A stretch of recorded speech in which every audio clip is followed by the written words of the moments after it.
Welcome back! Over here you can once again see the annual coupon bond valuation problem we tackled 3 videos before. Valuing this bond was really simple. We just had to discount its promised payments and then sum them up. In this video, I want us to see the effect on the bond price given different yields to maturity.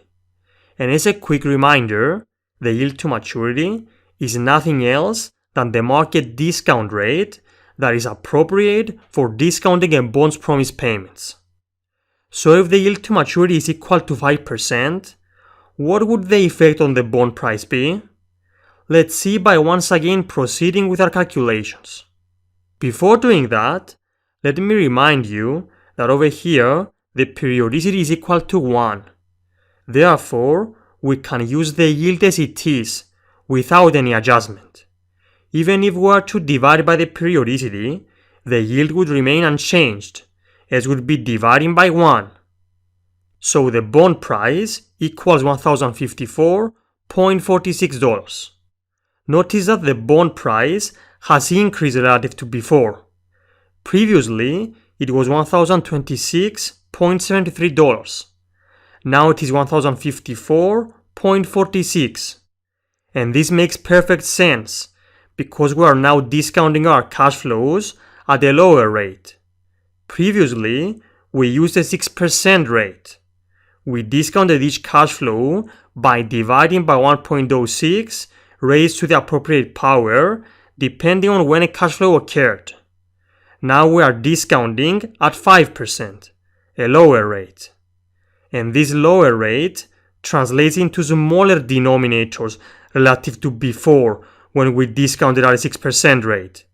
And since the bond's cash flows, that is the coupons and par value payment in the numerators, do not change, the end result will be a higher price. So to express this in general terms, everything else equal, when the yield to maturity goes down, the price goes up. Now let's see how the bond price would be affected if market yields were to increase to 8%. And the term market yield I just used is another way to refer to the yield to maturity.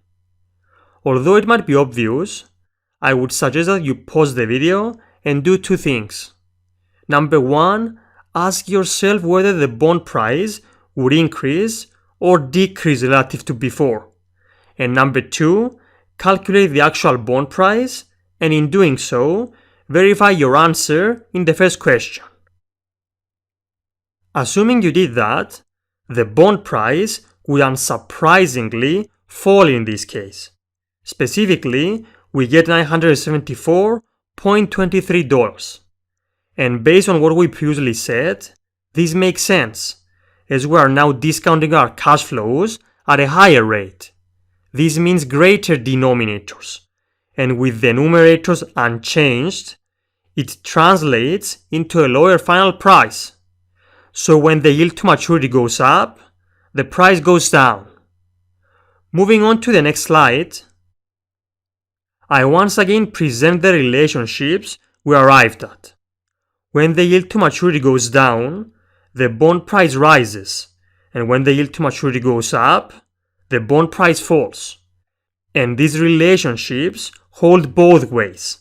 That is, if the bond price goes up, holding everything else constant, that is, given that the coupon rate, par value, maturity of the bond, etc. do not change, then the yield to maturity has gone down. And equivalently, holding everything else constant, if the bond price goes down, the yield to maturity has risen. These relationships hold in general, not just in the case of the annual coupon bond we saw over here. And if you are not convinced, you can try valuing bonds at different yields. Maybe you can start with the semi-annual coupon bond we valued a couple of videos before. Now if we were to express these relationships in words, we would say that there is an inverse relationship between the bond price and the yield to maturity. The higher the yield to maturity, the lower the bond price, and vice versa. I really hope that this video has enhanced your understanding. Take care.